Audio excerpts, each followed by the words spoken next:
Vezüv Yanardağı bundan 1941 yıl önce patlamıştı. O dönemlerde ticaretin merkezi ve liman kenti olan Pompei'de bu felaketten kurtulan 18'li yaşlarda olan bir genç vardı. Pidini adındaki bu genç o gece yaşanmış olan patlamadan sonra ailesini nasıl kaybettiği ile ilgili arkadaşına mektuplar yazacaktı. Ve biz o mektuplar sayesinde o gün o şehirde neler yaşandığını bugünlerde daha iyi anlayabiliyor olacağız. O mektuplarda şehrin o gün diğer günlere nazaran daha kalabalık olduğundan bahsediyordu. Çünkü şehirde 2 tane büyük etkinlik aynı anda gerçekleşecekti. Birincisi şehrin babası denilen Augustus'un ölüm yıl dönümü ve diğeri ise Roma'nın hasat tanrıları adına düzenlediği bir festivaldi. M.Ö. 5000 gibi bu şehir kurulmuştu ve Lavlar tarafından yok edilmeden 160 yıl öncesine kadar Roma'nındı. Liman şehri olduğundan dolayı Roma'nın ticaret başkentiydi. Bundan dolayı Romalı zenginler buraya sıkça uğruyordu.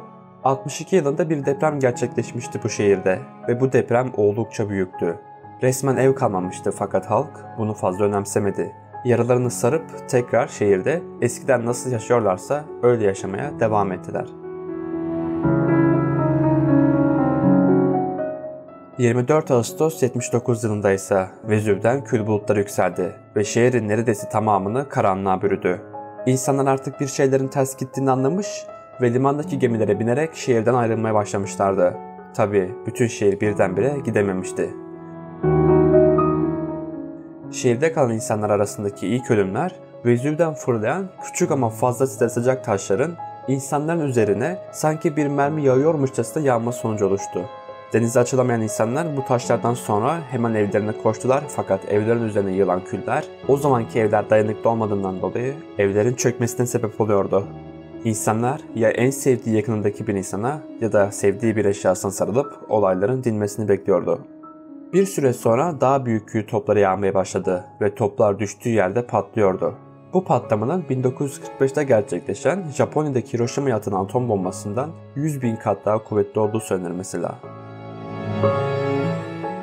Gemilerle terk etmek isteyenler volkanın patlamasıyla ortaya çıkan depremin etkisiyle yükselen dalgalar ile karşılaştılar ve ister istemez tekrar şehrin içine doğru sürüklendiler. Bu olay sonucunda o gün şehirde bulunan 20.000 insanın tamamı hayatını kaybetti. Şehir, yüklü miktarda kül ve ısı dalgaları yüzünden karanlığın içine gömülmüştü. Günahlar şehri deniyordu bu şehire ve o yüzden insanlar bunun bir ceza olduğunu savunuyorlardı. Cinsellik çok ön plandaydı bu şehirde. Her yer genel ev kaynıyordu. Kendi fikrimi soracak olursanız bu kadar çok denizcinin, zengin insanın geldiği küçük şehirlerde bu kadar genel ev olması normal olabilir. Gemi kaptanı şehrin limanına gemisini koyar ve genel eve doğru giderdi doğal olarak.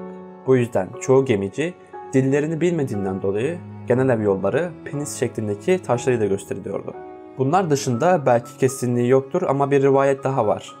Şehir çok fazla zengin kaynadığı için yedikleri yemekleri yatarak, zevk alarak yiyip kas tüyüyle tekrar kendilerini kusturuyorlarmış daha fazla yiyebilmek için.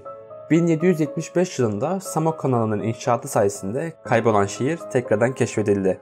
Aradan yüzyıllar geçmesine rağmen 1000'den fazla ceset toprağın altında bulundu. Arkeologlar bu cesetleri nasıl kırmadan, koparmadan yerin altından çıkarabileceklerini bilmiyorlardı. 1864 yılında ise bu olay için Giuseppe Fiorelli yeni bir teknik ortaya koydu. Fiorelli, iskeletler pasajı diye anılan bölgede küllerin içinde küçük delikler fark etmişti. Orayı kazımak yerine oralardan içeriye alçı dökülmesini istedi. Günler geçtikçe alçılar kuruyor ve cesetler yerinden çıkartılıyordu. Bu cesetler sadece bir adamın fikri sayesinde günümüze kadar gelebildi. İsteyen kişiler istediği zaman Pompei kentine gidip o taş gibi duran cesetleri görebilir.